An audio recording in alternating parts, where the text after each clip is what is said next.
As you advance as a piano student, it becomes necessary to develop greater ability to move around the keyboard as you play in different positions within the same piece. Chord progression on page 46 and etude on 47 require you to move between the keys of C, F, and G. The first piece focuses on broken and blocked chords, and the second piece is built largely on five-finger patterns. Let's take a closer look.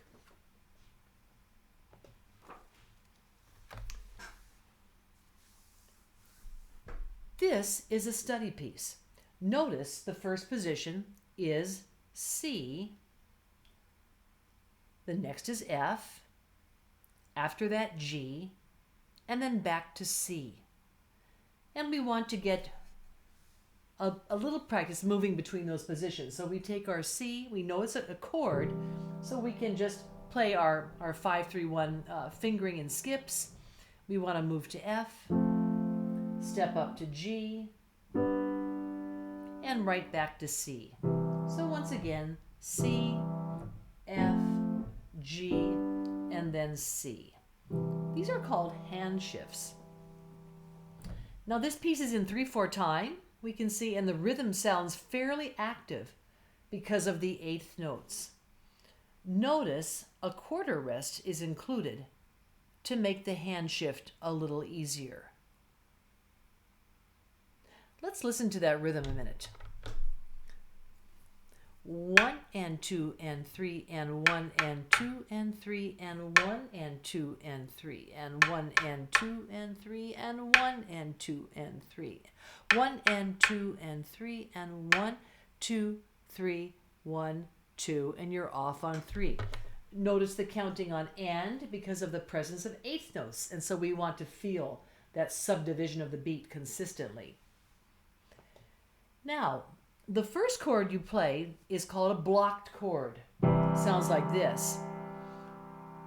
The notes of the chord are struck together at the same time, and so it's almost like blocking or stamping something on a sheet of paper, blocking it together at the same time. The second chord is now broken. In other words, the notes are played separately, one at a time. Since these notes move up, we will play fingers 5, 3, 1, which moves the notes of the chord in an upward direction. Be careful to hold out the tied notes at the very end of full 5 beats, 3 + 2, and wait for the quarter rest at the end. Here is how chord progression sounds with the counting. 1 and 2 and 3 and 1 and 2 and 3 and 1 and 2 and shift. 1, 2, 3. 1 and 2 and shift. 1, 2, 3. 1 and 2 and shift. 1, 2, 3. 1, 2, and you're off. Let's take a look at the next piece on the next page, which happens to be the etude. And I will simply put up my music so that I can explain it to you.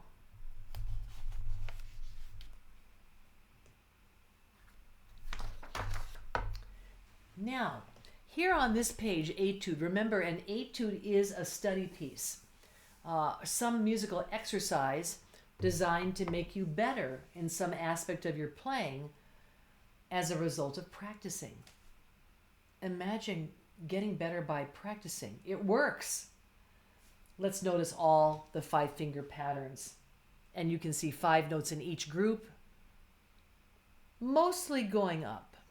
However, the last 2 do go down. Now, we're going to be starting on, the first group is starting on C, and then they move from starting note to F. They go up to G, and then finally both hands move back to C. And notice the lowest note is C. And so it is the lowest note in each group that dictates the actual position. So most of the hands are required to move up on the notes, and you can see except the last 2, as we mentioned, are going down. Let's look at this position on the keyboard. Both hands are in C, and we move to F. We step up slightly to G, and slide back down to C. We'll do it one more time. C, up to F, don't forget the B flat, step up to G, slide right back to C. Now, the rhythm is straightforward, just 4 eighth notes, followed by a quarter note and a rest. And so we want our rhythm to sound 1 and 2 and 3 and 4 and 1 and 2 and 3 and 4 and it repeats like that throughout the entire piece. Of course, the rest is included to give us time to move to the next position and do all the hand shifts well. Here's how the etude looks and sounds with both hands alternating material, left, right, left, right, left, right, left going down, and right. Notice all the rests are circled, and I would suggest that you do the same in your music. Let's listen.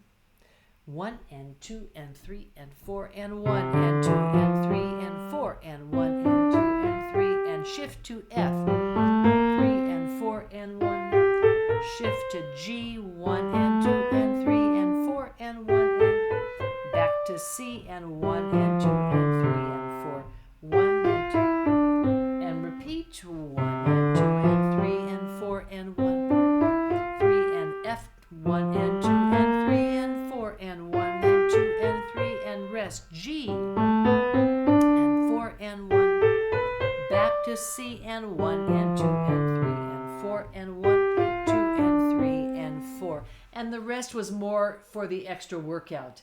There's not a repeat sign indicated, but it's always great to play your music more than once. Good luck as you develop confidence and ease in moving around the keyboard from position to position.